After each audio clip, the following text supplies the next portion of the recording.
The Niger Delta was once defined by its rich waterways, mangrove forests, and fertile farmlands.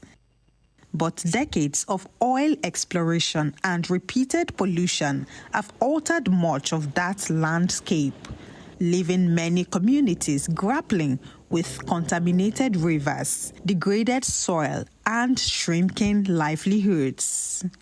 As environmental degradation goes on, we lose a lot in terms of natural resources. We have not done an environmental evaluation of what resources we have, not just the natural, in terms of forest resources. Shell should come back, Ajib should come back and clean up the mess that they have left behind.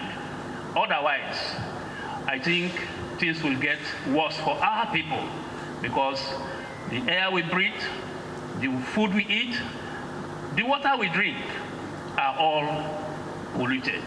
Environmental advocates say fresh incidents of pollution continue to be recorded across the region and are calling for stronger enforcement and sustained remediation efforts.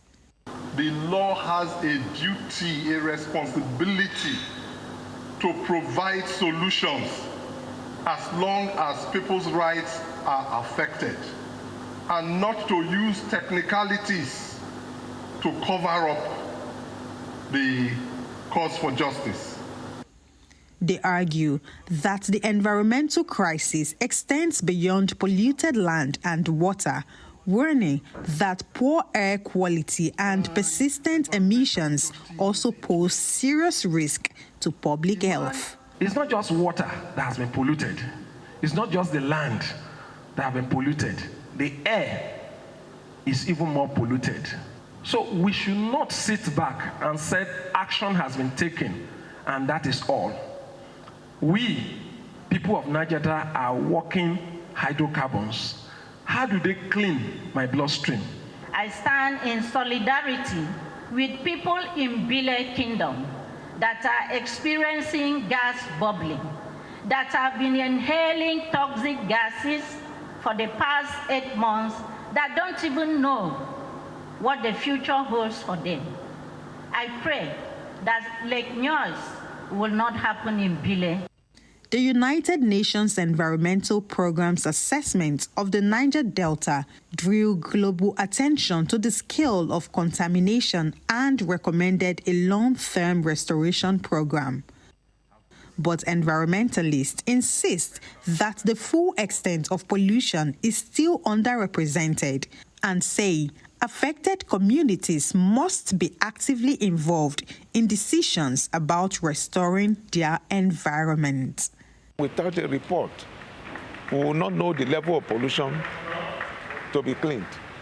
So we will use the opportunity to call on government that while the cleanup is ongoing in Ogoni, they should commence immediate assessment and auditing of other polluted sites in the Niger Delta. And they have to put money into the IPREP fund, because the $1 billion they gave to IPREP was just a take-off grant for the first 5 years. There are communities that they dip their bucket into a well to bring out water, and what comes out is crude oil. Those communities exist right here, right? And there are communities where Chevron facilities have been burning non-stop for the last 3, 4, 5 years. So the people have always demanded accountability. I think the more appropriate question to do is to ask the government, what exactly are you doing?